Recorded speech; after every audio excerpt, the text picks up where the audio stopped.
Sabbath. One of those Hebrew words like shalom that there's no good English equivalent for. It's more of a process than a definition. It's a relationship.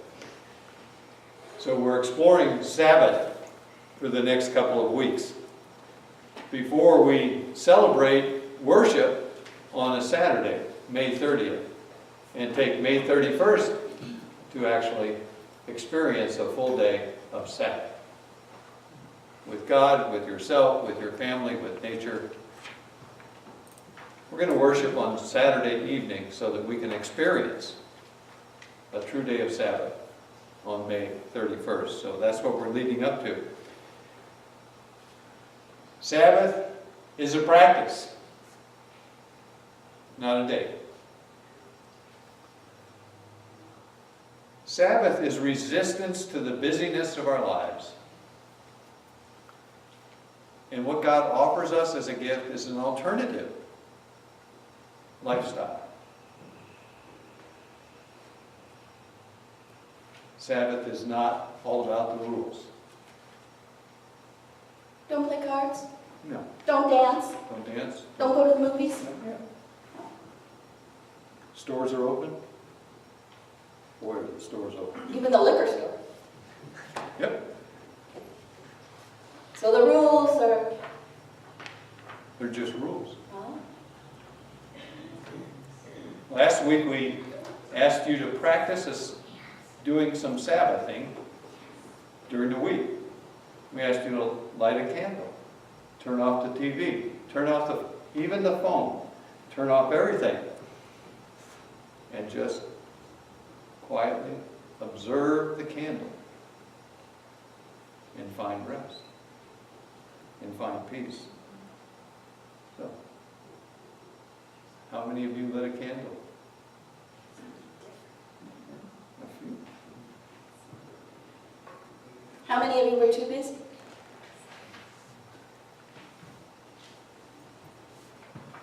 The top of your green sheet says, this is a quote from Dr. Muller, who has written several books on Sabbath.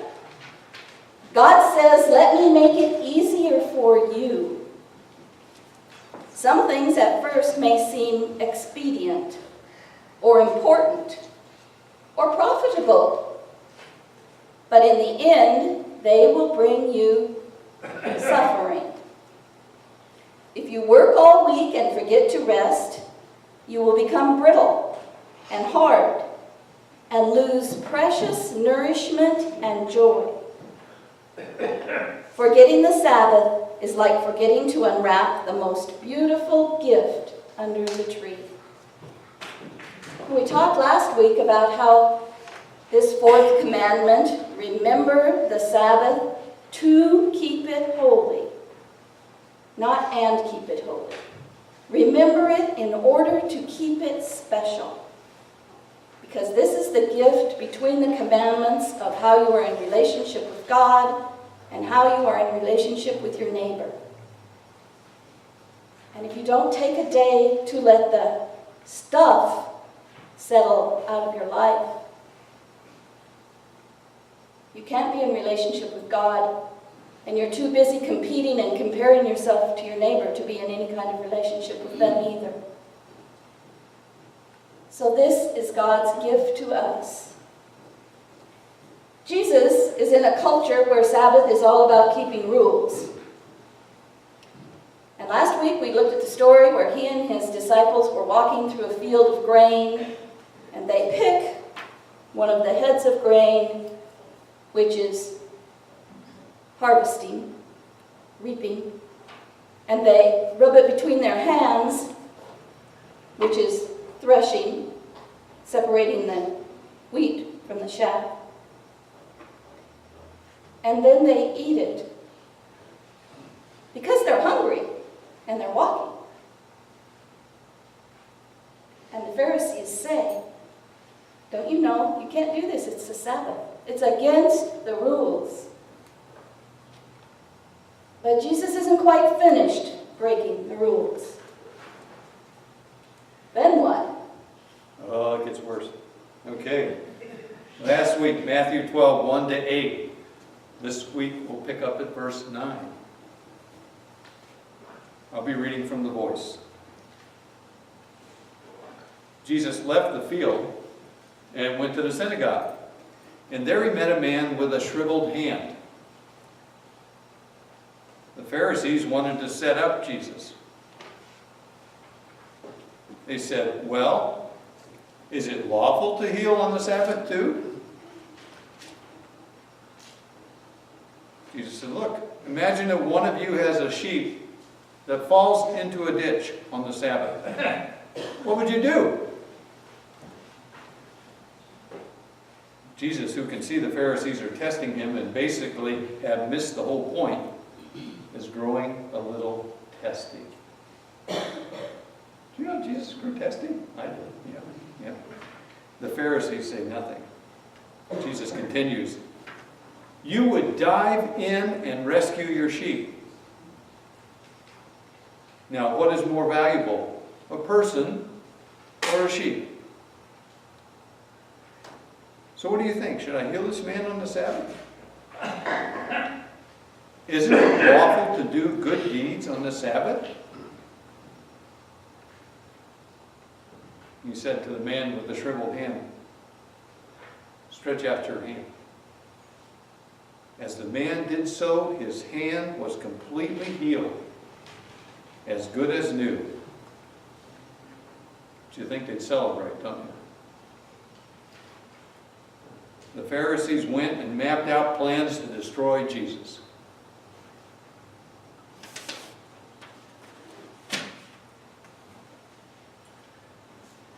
Isn't it lawful to do good deeds on the Sabbath?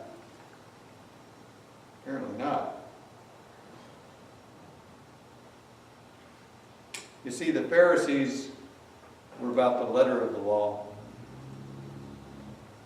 And Jesus was always about the spirit of the law. For Jesus and for us, love and mercy will always trump rules and rituals. If it doesn't, we're not following Jesus.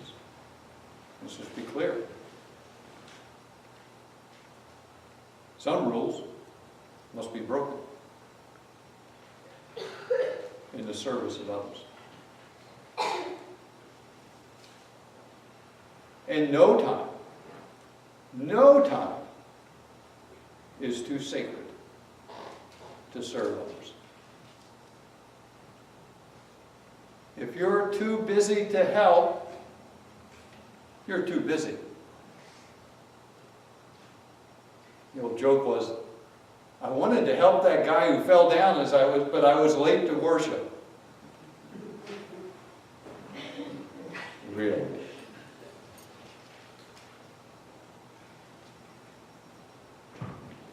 You remember the story of the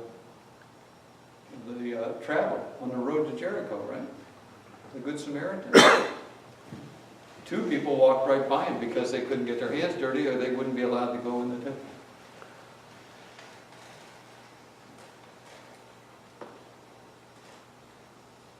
Many scholars, because of other writings of about the same period, believe that the man with the withered hand was a stonemason.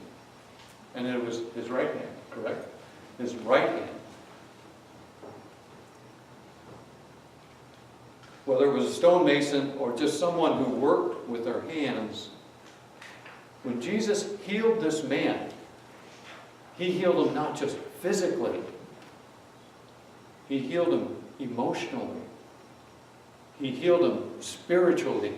He restored his respect. He could do his work. Jesus healed him in every way. Jesus made him whole. Sabbath and shalom. Shalom doesn't mean peace. It means being whole. Jesus, on the Sabbath, made him whole. because love always trumps the rules.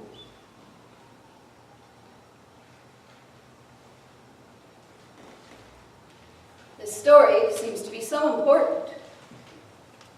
It's in 3 of the Gospels, Matthew, Mark, and Luke, which makes us sit up and take notice. Maybe it's not so much about the rules. In Luke, chapter 6, verse 6, same story. On another Sabbath, Jesus entered the synagogue and taught there. In the congregation was a man who had a deformed right hand. The religious scholars and the Pharisees watched Jesus. They suspected that he might try to perform a healing on that day, which they would use as evidence to convict him of Sabbath breaking. Jesus knew about their plan, and he told the man with the deformed hand to come and stand in front of everyone. The man did so. And then Jesus spoke directly to the religious scholars and the Pharisees. He says, here's a question for you. On the Sabbath day, is it lawful to do good or to do harm? Is it lawful to save life or to destroy life? He turned his gaze to each of them, one at a time. And then he spoke to the man. Stretch out your hand. As the man did, his deformed hand was made normal again. This made the Pharisees and the religious scholars furious. They began discussing together what they would do to Jesus. It's important to realize how big a deal this was. If you're an Orthodox Jew, you follow every single rule. You'd rather die than break a Sabbath rule. This was the culture Jesus was facing. Jews wouldn't even battle on Sunday. Therefore, they were conquered, overrun, and killed all the time.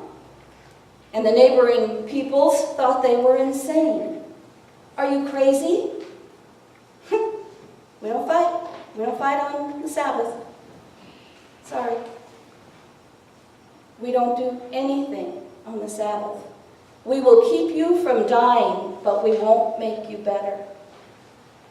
If you're bleeding, we'll put on a Band-Aid, but we won't do anything to help you heal, because that is work. We don't work on the Sabbath. So the Pharisees, they bring a closed mind. And their heart isn't needy either. They're all about keeping the rules. They know the law. They know the first 5 books of the Bible. They know every law. But apparently they don't know the prophets. In Hosea 6, the Lord says to Hosea, through Hosea, the Lord wants steadfast love, not sacrifice. God wants the spirit that knows no law, other than it must answer the call of human need.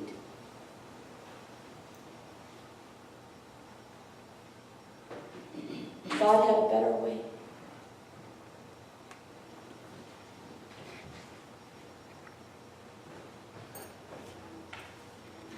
Footnote.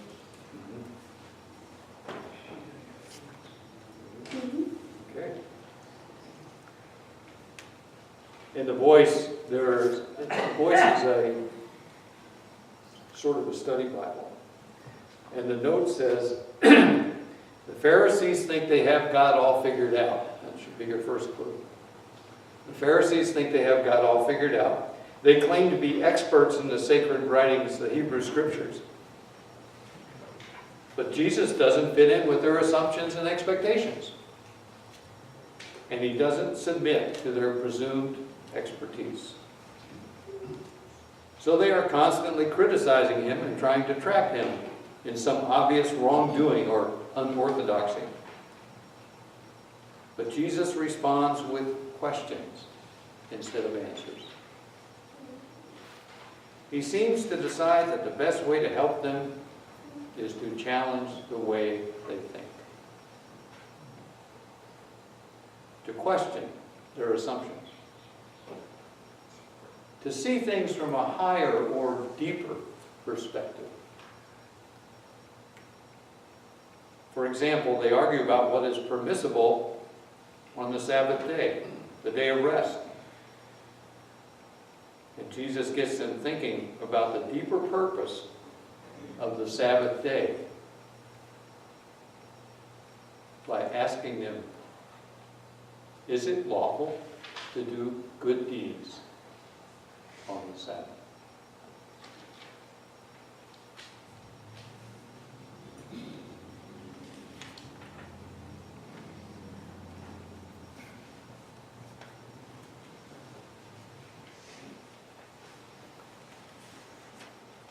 We've encouraged you to pray without ceasing, to live your life as a prayer. We've encouraged you to worship all the time,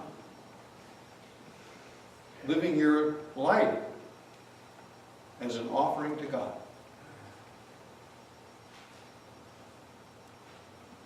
William Barclay says this: Jesus insisted that the greatest ritual service is the service of human need.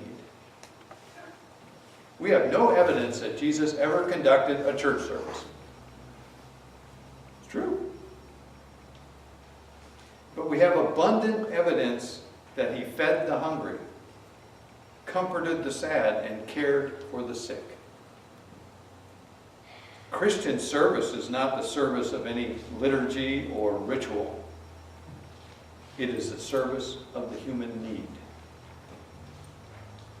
This is what we ought to mean when we say, let us worship God. So think back. Maybe you have to think back a long way and maybe not so far, maybe only yesterday. When was the last time you deliberately broke a rule to do the right thing and help someone?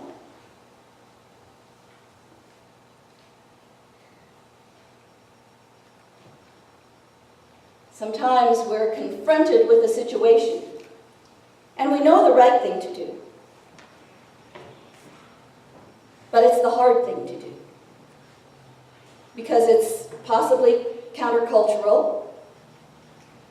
Our friends and neighbors will raise their eyebrows, talk about us. But in our heart, we know it's the right thing to do. But we have rules or protocol, and sometimes instead of doing the hard thing, we step back and say, what's the rule? Okay, what's the rule? Because if I follow the rule, I won't get in trouble. I won't get in trouble. I don't have to put myself out there. I don't have to be looked at, scorned, or talked about because I followed the rule.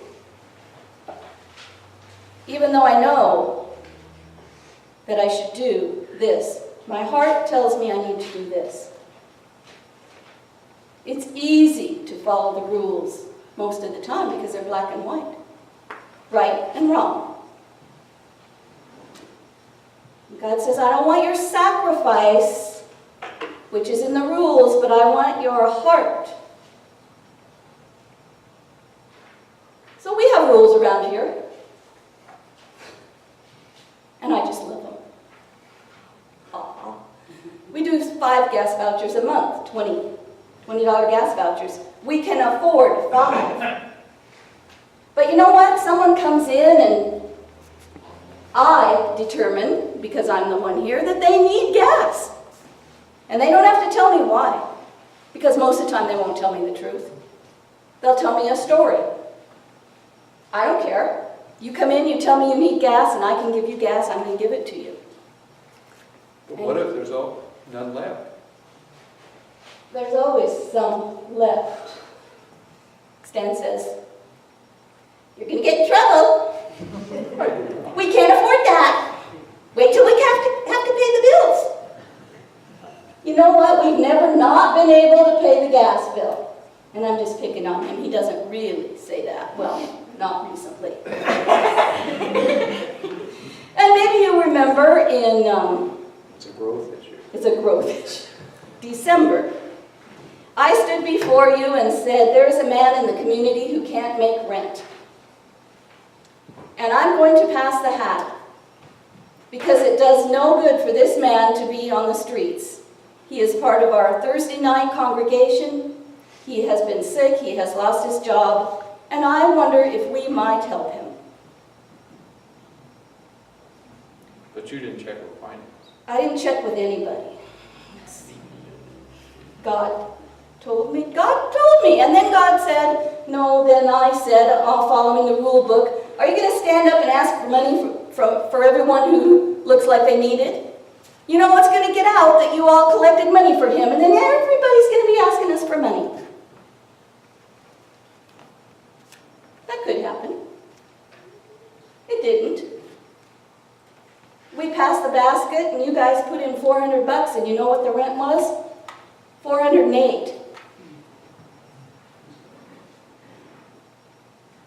Sometimes the rules aren't so very important.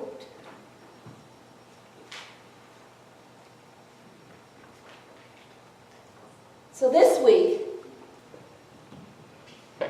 one of our 7 tips for practicing the Sabbath.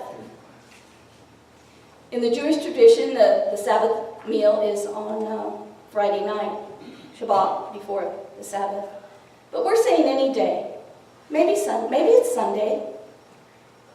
Plan a meal. Don't plan it as work. Plan it as a celebration. Cook it by yourself. Cook it with family. Cook it with friends. With, not for. Shop for food you really like. Not expensive, not extravagant, things you like. Prepare it intentionally, the way you like to do it. Set the table, put your candle on there, light it. Take a moment to take a deep breath before you devour the feast. Because we're all in a hurry to eat.